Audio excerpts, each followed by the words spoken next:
है आज हमने पढ़ना है स्ट्रिंग मैचिंग एल्गोरिथम, नेव स्ट्रिंग मैचिंग एल्गोरिथम। ये बेसिकली आपको क्या होता है कि स्ट्रिंग मैचिंग के सारे एल्गोरिथम है जिसमें रबिन कार्ड भी आएगा और भी एल्गोरिथम्स आएंगे जो कि स्ट्रिंग मैचिंग के लिए यूज किए जाते हैं। अब स्ट्रिंग मैचिंग के लिए कैसे यूज किए जाते हैं, इसमें आपके पास क्या दिया जाता है, एक टेक्स्ट दिया जाता है और एक पैटर्न दिया जाता है। ठीक हो गया। टेक्स्ट जो पैटर्न है उस पैटर्न को फाइंड आउट किया जाता है टेक्स्ट के अंदर। हमने देखना होता है कि क्या जो मुझे पैटर्न दिया गया है उस टेक्स्ट के अंदर मुझे फाइंड आउट हो रहा है। अब वो किस तरह से करती हैं, उसके लिए मल्टीपल एल्गोरिथम्स हैं। उसमें से एक नेव स्ट्रिंग मैचिंग एल्गोरिथम। अब अगर आप देखो तो ये ऊपर ए C double A B C ये दिया गया है, ये मेरे पास एक टेक्स्ट है। ठीक हो गया। और ये डबल ए बी ये का मेरे पास एक पैटर्न है।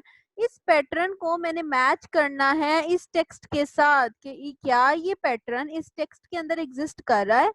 उसको करने के लिए ये एल्गोरिथम देखते हैं कि किस तरह से वर्क करता है। एन लिया, उसके अंदर लेंथ डाल दी टेक्स्ट की लेंथ कितनी है 6 और पैटर्न की लेंथ डाल दी कितनी है 3। अब स्टार्ट मैंने कहाँ से किया, एक वेरिएबल लिया S goes to 0 to n minus m। कहाँ तक चलेगा, ये 3 तक चलेगा। ठीक हो गया। कैसे चलेगा, पैटर्न में इनिशियली क्या है, p of 1 is equal to t of s plus 1। ये मेरे पास पहला फॉर्मूला है कि p ऑफ 1 जो सा है पैटर्न का 1 इज इक्वल टू किसकी होना चाहिए, t ऑफ s प्लस 1 के टेक्स्ट का जो 1 है वो पैटर्न के 1 के साथ मैच हो रहा है। तो पैटर्न का 1, बच्चों मेरी आवाज सबको कट रही है? नो मैम आ रही है। नो मैम आ रही है। अच्छा जी, पैटर्न का 1 जो सा है वो टेक्स्ट के 1 के साथ मैच हो रहा है। पैटर्न का 1 टेक्स्ट का s प्लस 1, एस में क्या पड़ा हुआ है 0, 0 प्लस 1 1। पहला उन्होंने मैच किया पैटर्न का पहला वाला जो इंडेक्स पे जो पड़ा हुआ है वो टेक्स्ट के पहले वाले इंडेक्स के साथ मैच हो रहा है, तो 1 मैच हो रहा है 1 के साथ। पैटर्न ऑफ 2, अब पहला वाला तो मैच हो गया। मेरे पास जो टेक्स्ट है जो मेरे पास पैटर्न है उसके अंदर 3 डिजिट्स हैं, डब ए और बी। तो मैंने पहले ए को मैच करना है, फिर दूसरे ए को मैच करना है, फिर बी को मैच करना है। इसीलिए मेरा लूप कहाँ से चल रहा है, 0 से लेकर 3 तक चलेगा ये लूप। कि पहला वाला, दूसरा वाला और तीसरा वाला तीनों मैच होंगे तो मैं कहूंगी कि ये पैटर्न जो सा है ये इस टेक्स्ट के अंदर मैच हो रहा है। अब पैटर्न का 1 टेक्स्ट के 1 के साथ मैच है, ठीक है जी, ए के साथ मैच हो गया। दूसरा मैंने क्या देखना है, पैटर्न का 2 कि ये जो पैटर्न है इसका सेकंड वाला क्या टेक्स्ट के सेकंड वाले के साथ मैच हो रहा है। तो मैंने टी ऑफ एस प्लस 2 किया है, एस में क्या आ गया 0 आ गया, 0 प्लस 2। पैटर्न का 2 टेक्स्ट के 2 के साथ मैच नहीं हुआ। जब पैटर्न का 2 टेक्स्ट के 2 के साथ मैच नहीं हुआ तो उसने क्या किया, एस में 1 डाल दिया। अब उसने कहा कि एस को 0 के लिए चेक कर लिया है, अब एस में 1 जाएगा, दोबारा से लूप चलेगा और मैं एक स्टेप आगे फॉरवर्ड होके फिर मैचिंग स्टार्ट करूंगी। तो अब मैंने क्या किया कि p of 1 is equal to t of s plus 1 के पैटर्न का तो 1 ही है। ठीक हो गया। s के अंदर क्या पड़ा हुआ है, अब 1 पड़ा हुआ है, 1 प्लस 1 क्या आ जाएगा 2। मतलब टेक्स्ट का 2 जो सा है सेकंड इंडेक्स जो सा है क्या पैटर्न के फर्स्ट वाले इंडेक्स के साथ मैच हो रहा है। अगर मैच हो रहा है तो फिर हम उसके सेकंड वाले डिजिट को मैच करेंगे, अगर वो मैच हो जाएगा तो फिर थर्ड वाले डिजिट को मैच करेंगे। ठीक हो गया। लेकिन हमने पहला वाला ही देखा कि पैटर्न का 1 टेक्स्ट के सेकंड वाले इंडेक्स के साथ मैच नहीं हो रहा। जब नहीं हो रहा है ये मैच तो उन्होंने इसको यहीं पे छोड़ दिया और एस में क्या डाल दिया 2 डाल दिया। जहाँ पे मैचिंग हो जाएगी वहां पे तो ठीक है, हम तीनों को चेक करके हम कहेंगे पहला ए को चेक किया, दूसरा ए को, तीसरे ए को चेक किया, हमने कहा ओके फाइन मैच हो गया, हम मूव कर जाएंगे आगे। लेकिन जहाँ पे मैचिंग नहीं होगी हम इसमें एक इंक्रीमेंट करके अगले स्टेप पे चले जाएंगे कि हम अब इस पूरे टेक्स्ट पैटर्न को टेक्स्ट के अगले इंडेक्स से स्टार्ट करके मैच करेंगे। उसके बाद इसमें क्या डाला, अब यहाँ पे 2 डाला। पैटर्न का 1 क्या टेक्स्ट के 3 के साथ मैच हो रहा है, टेक्स्ट का 3 है ये 1 2 3, टेक्स्ट का 3 पैटर्न के 1 के साथ मैच हो रहा है। ठीक है, मैच हो गया। फिर पैटर्न का 2 क्या टेक्स्ट के 4 के साथ मैच हो रहा है, टेक्स्ट का 4 क्या है ए, मैच हो रहा है पैटर्न के 2 के साथ, ठीक है ये भी मैच हो गया। पैटर्न का 3 टेक्स्ट के 3 के साथ मैच हो रहा है, ठीक है जी ये भी मैच हो गया। मुझे एक दफा अपना पूरा का पूरा पैटर्न इस टेक्स्ट के अंदर मिल गया। लेकिन मैं इसको ऐसे नहीं छोड़ूंगी। ऐसे नहीं है कि मुझे एक दफा ये पैटर्न मिल गया टेक्स्ट के अंदर तो मैं इसको यहीं पे क्विट कर दूंगी और आगे स्विच कर जाऊंगी। मैं ऐसा नहीं करूंगी, मैं फर्दर आगे सर्चिंग करूंगी। आगे डबल ए और बी अगर मैं आगे चेक करूंगी कि क्या आगे जो मेरे पास टेक्स्ट है उसके अंदर दोबारा से डबल ए बी कहीं एग्जिस्ट कर रहा है, तो मेरे पास एक दफा तो मैच होगी। अब मैं एक स्टेप आगे फॉरवर्ड करती हूँ। एस में क्या डाल दिया जी, 3 डाल दिया। एस में 3 डाला तो पैटर्न का 1 टेक्स्ट के 4 के साथ मैच किया। ठीक है जी, ए मैच हो गया। पैटर्न का 2 टेक्स्ट के 5 के साथ मैच किया। क्या वो मैच हुआ? नहीं मैच हुआ। अब मैं फर्दर आगे एस में इंक्रीमेंट नहीं करूंगी। मैं क्यों नहीं करूंगी एस के अंदर इंक्रीमेंट? क्योंकि यहाँ पे मेरे पास देखो कि मेरे पास आगे टेक्स्ट जो है वो खत्म हो गया और पैटर्न आगे मूव होके तीनों मैच नहीं हो सकते। अगर मजीद आगे कोई 2-3 और होते टेक्स्ट के अंदर तो फिर मैं आगे मूव करती और फिर मैं मैचिंग करती, लेकिन ऐसे तो मैं मैचिंग कर ही नहीं सकती। क्यों नहीं कर सकती? क्योंकि ये दोनों एंड पे आ गए हैं। इससे आगे कोई भी मेरे पास 3 डिजिट्स नहीं है जिनके साथ मैं तीनों पैटर्न के अंदर 3 डिजिट्स मैच करूं। तो यहाँ पे मेरे पास जो भी टेक्स्ट था, जो भी पैटर्न था, उसके अंदर मुझे एक दफा अपना पैटर्न फाइंड आउट हो गया। तो ये एल्गोरिथम जो सा है इसको मैं नेव स्ट्रिंग मैचिंग एल्गोरिथम कहते हैं, जो कि यूज किया जाता है स्ट्रिंग्स को मैच करने के लिए। क्लियर हो गया बच्चों? समझ आइए?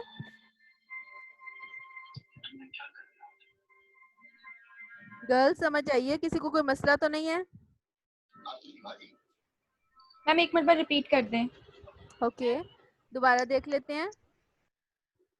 नेव स्ट्रिंग मैचिंग जो सा है उसके अंदर क्या है?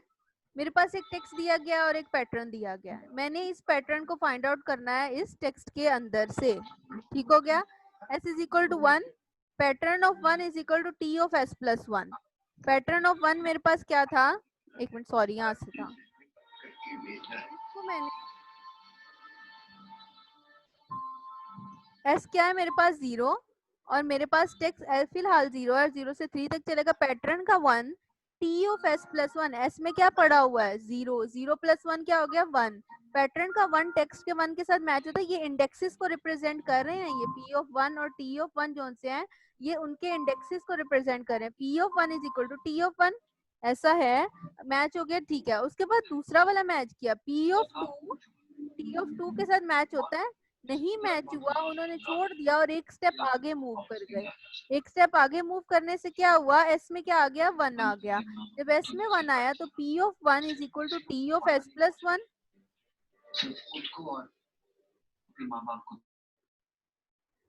p of 1 is equal to t of s plus 1। अब p ऑफ 1 जो है पैटर्न का 1 टेक्स्ट के सेकंड वाले इंडेक्स के साथ मैच हो रहा है। नहीं मैच हुआ, उन्होंने फिर एक स्टेप आगे मूव कर गए और क्या आ गया? एस में क्या डाल दिया उन्होंने? 2 डाल दिया। एस में 2 डाल दिया। p of 1 is equal to t of s plus 1। S में क्या पड़ा हुआ है? फिलहाल 2 पड़ा हुआ है। 2 प्लस 1 3। पैटर्न का 1 टेक्स्ट के 3 के साथ मैच हुआ, ठीक है। पैटर्न का 2 टेक्स्ट के 4 के साथ मैच हुआ, ठीक है। पैटर्न का 3 टेक्स्ट के 5 के साथ मैच हुआ, ओके फाइन। जितने पैटर्न के अंदर डिजिट्स पड़े थे वो सारे के सारे मैच हो गए। किसके साथ? टेक्स्ट के साथ मैच हो गए। जी बच्चों, किसी को कोई मसला है?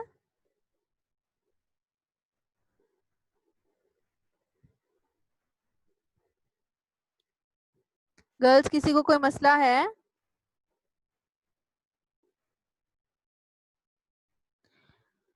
मैसेज में बताओ ना मुझे। नो मैम कोई मसला नहीं है, हो गया क्लियर। आगे कंप्लीट कर लें। नेक्स्ट एस में क्या डाल दिया मैंने? 3 डाल दिया। पैटर्न का 1 is equal to T of S plus 1। तो पैटर्न का 1 टी ऑफ 4 के साथ मैच हुआ, ओके हो गया। उसके बाद पैटर्न का 2 टेक्स्ट के 5 के साथ मैच हुआ, नहीं मैच हुआ। जब नहीं मैच हुआ तो आगे देखो, ये तीनों के बाद टेक्स्ट भी खत्म हो गया और पैटर्न भी खत्म हो गया। मैं एक स्टेप आगे पैटर्न को मूव नहीं कर सकती। तो मैंने क्या किया? मैंने यहीं पे इसको छोड़ दिया और मेरे पास मैंने पूरी की पूरी स्ट्रिंग को मैच कर लिया, टेक्स्ट को मैच कर लिया पैटर्न के साथ। ये मेरे पास क्या आ गया? नेव स्ट्रिंग मैचिंग एल्गोरिथम। क्लियर हो गया? यस मैम हो गया। अच्छा जी, आगे मेरे पास आ जाती है, आज हमने सीए का जो लेक्चर पढ़ना है उसमें आ जाती है मेरे पास स्टोरेज मीडिया। स्टोरेज मीडिया बच्चों आप लोग बहुत दफा पहले पढ़ चुके हो, जहाँ तक मुझे लगता है कि आपने जो IICT पढ़ी होगी, इसके अलावा जितने सब्जेक्ट्स पढ़े होंगे उसके अंदर आपने मेमोरीज तो पढ़ी होंगी कि मेरे पास एक्सटर्नल मेमोरी कौन कौन सी होती है। मेरे पास कंप्यूटर की अपनी मेमोरी तो एग्जिस्ट करती है कि मेरे पास मेन मेमोरी आ जाती है, कैशे मेमोरी आ जाती है जिसके अंदर लॉजिकल एड्रेस और फिजिकल एड्रेस होते हैं। इसके अलावा एक्स्ट्रा मेमोरी जो होती है, एक्सटर्नल मेमोरी जो सी होती है, वो भी कंप्यूटर के साथ अटैच की जाती है जो कि चीजों को स्टोर करने के लिए यूज की जाती है। अब वो मेमोरी की क्या है, किस तरह से वर्क करती है, उसकी क्या वर्किंग है, वो उसके ऊपर कोटिंग किस चीज की होती है, उसका स्ट्रक्चर कैसा होता है, अब आपने ये सारी चीजें देखनी है। तो इन सारी चीजों को इतना डिटेल में पढ़ाने की या जाने की जरूरत मुझे नहीं लगती, लेकिन इसको डिस्कस कर लेते हैं एक दफा कि ये मेमोरी जो सी है आपकी किस तरह से होती है, बिकॉज ये सारी चीजें आप लोग पहले पढ़ चुके होंगे, इसमें कोई भी न्यू चीज नहीं होगी। जी कर दिया उसको ऐड मैंने सहार को। अब मेरे पास एक्सटर्नल मेमोरी जो सी आ जाती है, स्टोरेज मीडिया जो आ सकता है, उसके अंदर मेरी फ्लॉपी डिस्क आपने पढ़ी होंगी, हार्ड डिस्क पढ़ी होंगी, ये सारी चीजें पढ़ी होंगी उसके अंदर। अब उनको देख लेते हैं कि उनकी वर्किंग किस तरह से होती है। एक टाइप्स ऑफ एक्सटर्नल मेमोरी क्या आ जाती है, मैग्नेटिक डिस्क आज के अंदर रीड आ जाती है, रिमूवेबल आ जाती है, ऑप्टिकल में CD रोम, CD recordable, CD read write और DVD आ जाती है, और आगे आ जाता है मैग्नेटिक टेप आ जाती है। अब मैं पहले देख लेती हूँ अच्छा फिजिकल डिस्क क्या आती है। एक मेरे पास डिफरेंट तरह की मेमोरीज होती है जिसमें हार्ड ड्राइव भी आ जाती है, फिजिकल डिस्क भी आ जाती है। अब इसके अंदर उसका सिर्फ स्ट्रक्चर उसकी बताया गई होगी कि इसके अंदर कौन कौन सी चीजें होती हैं। अब क्या कह रहे हैं इसमें कि ये जो डिस्क है ये सबस्ट्रेट की जाती है, कोटेड विद मैग्नेटाइजेबल मटेरियल आयरन और ऑक्साइड रस्ट। अब ये जो भी डिस्क है इसके ऊपर कोटिंग किस चीज की होती है, मैग्नेटाइज मटेरियल की होती है, और substrate use to be aluminium और नाउ ग्लास। अब जो सबस्ट्रेट है वो यूज किया जाता है कौन सा, एल्यूमिनियम, और आजकल कौन सा यूज किया जाता है, ग्लास यूज किया जाता है। अब ये काम क्या करता है, इंप्रूव करता है सरफेस यूनिफॉर्मिटी, इंक्रीज रिलायबिलिटी करता है, रिडक्शन इन सरफेस डिफेक्ट्स करता है, रिड्यूस रीड राइट एरर्स करता है। रीड राइट एरर्स क्या होते हैं कि आपके पास कोई भी डिस्क दी जाती है, उस डिस्क के अंदर क्या किया जाता है कि आपकी रनिंग की जाती है, आपके हेड को मूव किया जाता है आपकी उस डिस्क के ऊपर, और उस डिस्क के ऊपर सेक्टर्स और ट्रैक्स जिनके ऊपर रीडिंग और राइटिंग की जाती है। हाँ जी आर्किटेक्चर है। तो इस रीडिंग और राइटिंग जो सी है उसके अकॉर्डिंग आपके लिए ये मेमोरी जो जितनी ये जो एक्सटर्नल मेमोरी है इसकी उसका एक स्ट्रक्चर बनाया जाता है कि अच्छा इसके अंदर रीडिंग किस तरह की होगी, इसके अंदर राइटिंग किस तरह की होगी। तो ये सारी चीज के अंदर बताएगी। अगर आप इसके आगे नेक्स्ट वाली डायग्राम देखो फिजिकल डिस्क में, तो ये आपके पास ये ट्रैक विड्थ दी गई है कि इस ट्रैक की विड्थ ये है, ठीक है। फिर मैग्नेटाइजेशन के लिए एरो यूज किया गया है नॉर्थ और साउथ का। यहाँ पे जो ये स्ट्रक्चर ये चीज है ये रिप्रेजेंट करिए किसको, उसका रिकॉर्डिंग मीडियम है, ठीक हो गया। यहाँ पे ये इंडक्टिव राइट एलिमेंट है, इसके अंदर आप रीडिंग भी करनी है और राइटिंग भी करनी है, ठीक हो गया। अब रीडिंग और राइटिंग करने के लिए कोई सेंसर तो रिक्वायर्ड है, वो सेंसर क्या कहलाता है, MR सेंसर कहलाता है। रीडिंग कहाँ से की जाती है, इसके टॉप हेड से रीडिंग की जाती है और उसके साइड से यहाँ पे क्या की जाती है, राइटिंग की जाती है। ये पूरा आर्किटेक्चर है, रीड राइट मैकेनिज्म डिफाइन किया गया है। अब जरूरी नहीं है कि हर एक का रीड राइट मैकेनिज्म सेम ही हो, डिफरेंट का रीड राइट मैकेनिज्म डिफरेंट होता है आपके पास। नेक्स्ट अगर स्लाइड के अंदर देखो तो रीड राइट मैकेनिज्म में क्या कह रहे हैं, रिकॉर्डिंग एंड रिट्रीवल या कंडक्टिव कॉल्स अहेड। क्या आपने जो रिकॉर्डिंग की जाती है और जो रिट्रीवल किया जाता है वो किस तरह से किया जाता है, कंडक्टिव कॉल्स के थ्रू किया जाता है। और उन कंडक्टिव कॉल्स को क्या कहते हैं कि ये क्या है, हेड कहलाता है। May be single read write head और सेपरेट वंस की, या तो ऐसा हो सकता है कि रीड राइट हेड सिंगल होगा या क्या होगा सेपरेट वंस होंगे, कि एक ही रीड राइट हेड होगा या दोनों रीडिंग के लिए अलग हेड होगा, राइटिंग के लिए अलग हेड होगा। During read write head is stationary actually move readily to the platters and platter rotates beneath the head. अब किस तरह से होता है कि मेरे पास एक हेड दिया जाता है और वो हेड जो सा है उस प्लेटर के ऊपर रोटेट करता है, उस लोकेशन तक जाता है जहाँ पे उसने रीडिंग करनी होती है, जहाँ पे उसने राइटिंग करनी होती है। ये अब हर स्टोरेज मीडिया का अपना अपना स्ट्रक्चर होगा। अच्छा जी, हार्ड ड्राइव राइट, ये तो मेरे पास आ गया फिजिकल ड्राइव जो सी थी। अब दूसरा मेरे पास है hard drive right, hard drive के अंदर राइटिंग कैसे होती है।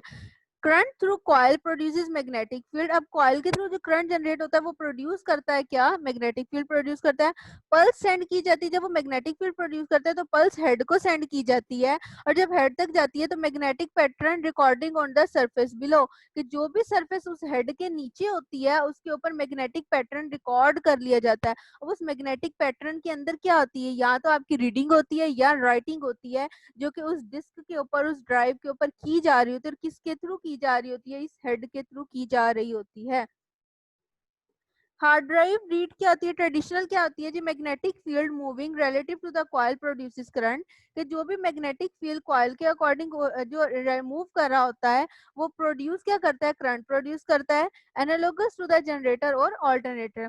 Coil can be same for the read and right, जो कॉइल है वो रीड और राइट के लिए सेम हो सकती है। सेम कैसे हो सकती है, कि जो कॉइल हम यूज कर रहे हैं जहाँ पे करंट प्रोड्यूस हो रहा है वही करंट यूज किया जाएगा रीडिंग के लिए, और वही करंट यूज किसके लिए किया जाएगा, राइटिंग के लिए यूज किया जाएगा। उसके बाद नेक्स्ट क्या कह रहे हैं, separate read write head close to the write head, कि अगर सेपरेट सेपरेट रीड हेड है तो close to the write head, ऐसा नहीं है अगर दोनों एक ही हैं वो तो ठीक है कि एक ही हेड यूज किया जा रहा है रीडिंग के लिए और एक हेड यूज किया जा रहा है राइटिंग के लिए, लेकिन अगर सेपरेट है तो दोनों क्या होंगे, एक दूसरे के क्लोज होंगे, partially shielded magneto resistive sensor, कि पार्शियली क्या किया जाएगा, उनको शील्ड किया जाएगा इस एमआर सेंसर के साथ, जो हमने ऊपर डायग्राम में देखा था कि एमआर सेंसर है जो कि डिटेक्ट करता है रीडिंग और राइटिंग को।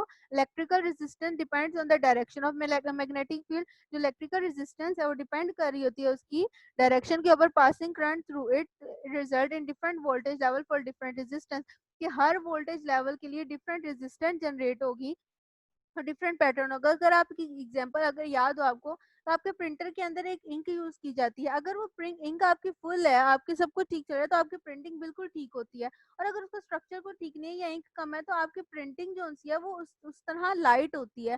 तो डिपेंड करता है वोल्टेज लेवल के ऊपर इसी तरह कि उसकी किस तरह की रेजिस्टेंस है और किस तरह की रीडिंग राइटिंग होगी। High frequency operation, high storage density and speed, अगर ऑपरेशन हाई फ्रीक्वेंसी के होंगे तो उसकी हाई स्पीड स्टोरेज डेंसिटी भी होगी। अब डाटा ऑर्गेनाइजेशन एंड फॉर्मेटिंग किस तरह से होती है, कि इसके अंदर आपके एक डिस्क को डिवाइड किया जाता है किसमें, ट्रैक्स में और सेक्टर में। ये इंटरसेक्टर गैप होता है कि सेक्टर के अंदर जो गैप दिया गया उसको इंटरसेक्टर गैप कहते हैं।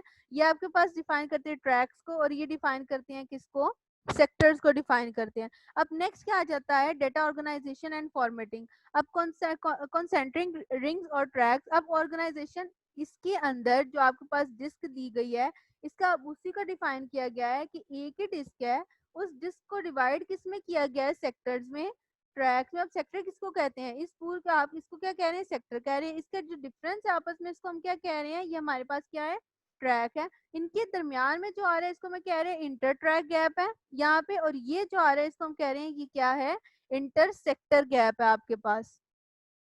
अब ये उसी की डिफाइन की गई है आपके पास कि track is same width as a head, thousand of track per letter surface, जो आपको मैंने इस डायग्राम के अंदर एक्सप्लेन किया है वही चीज ये डाटा ऑर्गेनाइजेशन एंड फॉर्मेटिंग में डिफाइन की गई है कि ट्रैक्स को डिवाइड किस में किया गया है, सेक्टर्स में डिवाइड किया गया है। बच्चों यहाँ तक समझ आइए, किसी को कोई मसला तो नहीं है।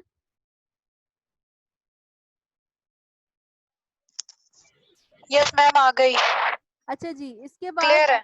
अब दोबारा से कोड सेंड कर रही हूँ, कोई और क्लास तो नहीं है अभी, थोड़ा सा ही आगे है, इसको बस कंप्लीट कर लेते हैं। दोबारा से कोड सेंड करती हूँ, ये मीटिंग एंड होने लगी है, आप लोग दोबारा से ज्वाइन करें, और 10 मिनट का बस है आगे, उसको आगे खत्म करके तो फिर बाकी नेक्स्ट क्लास में पढ़ेंगे। ठीक है, मैं ओके दोबारा मैम, से शफक को कोड सेंड कर रही हूँ। Okay girls. ओके।